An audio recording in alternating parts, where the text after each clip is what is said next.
Lord be with you. A reading from the Holy Gospel according to Luke. The disciples of Jesus recounted what had taken place along the way and how they had come to recognize him in the breaking of the bread. While they were still speaking about this, he stood in their midst and said to them, "Peace be with you." But they were startled and terrified and thought that they were seeing a ghost. Then he said to them, "Why are you troubled? And why do questions arise in your hearts? Look at my hands and my feet, that it is myself. Touch me and see, because a ghost does not have flesh and bones, as you can see I have." And as he said this, he showed them his hands and his feet. While they were still incredulous for joy and were amazed, he asked them, "Have you anything here to eat?" They gave him a piece of baked fish. He took it and ate it in front of them. He said to them, "These are my words that I spoke to you while I was still with you, that everything written about me in the law of Moses and in the prophets and Psalms must be fulfilled." Then he opened their minds to understand the scriptures, and he said to them, "Thus it is written that the Christ would suffer and rise from the dead on the third day, and that repentance for the forgiveness of sins would be preached in his name to all the nations, beginning from Jerusalem. You are witnesses of these things." The Gospel of the Lord.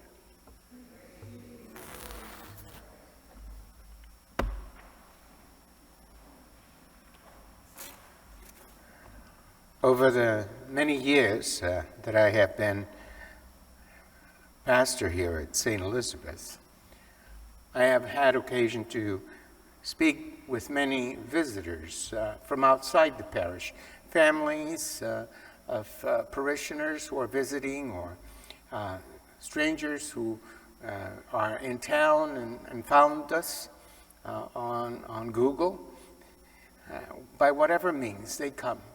And invariably, they marvel at the beauty of this beautiful church building.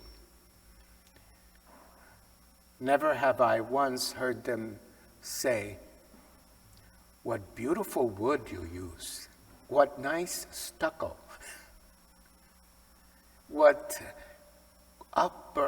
wonderful quality in the wrought iron."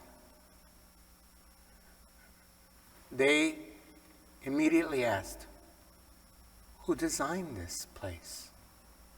Who was the architect?" Of course, I tell them it was Wallace Neff. And so it is what the Lord is reminding through the apostles, the people that are marveling. In that first reading, they're marveling at the cure of the paralytic man by the two apostles. It is, they make it clear, not any particular piety or power in us that has achieved this wonder, this miracle. We are but instruments of the Lord through faith. And so we can marvel at the artistry. We can marvel at the beauty of a building, but know that in the end, it was something that was in the mind of the architect who envisioned it and saw it. It is so in the case of Jesus Christ and the wonders that he has performed through his resurrection. It was, as the first reading in the gospel reminds us, in the mind of God It was his plan for all time to save us and to redeem us, and to do so himself through his only begotten Son. It is his handiwork. We cannot take any personal pride in ourselves, because we are nothing but instruments in his hands. We are the raw material with which he builds up his church. And he calls us to allow ourselves to be pliable in his hands, to allow him to work in us and through us, through that, so that his saving grace continues to reach the souls of those who do not know them, so that healing in body, spirit, and mind can continue to occur down to our day until he returns again.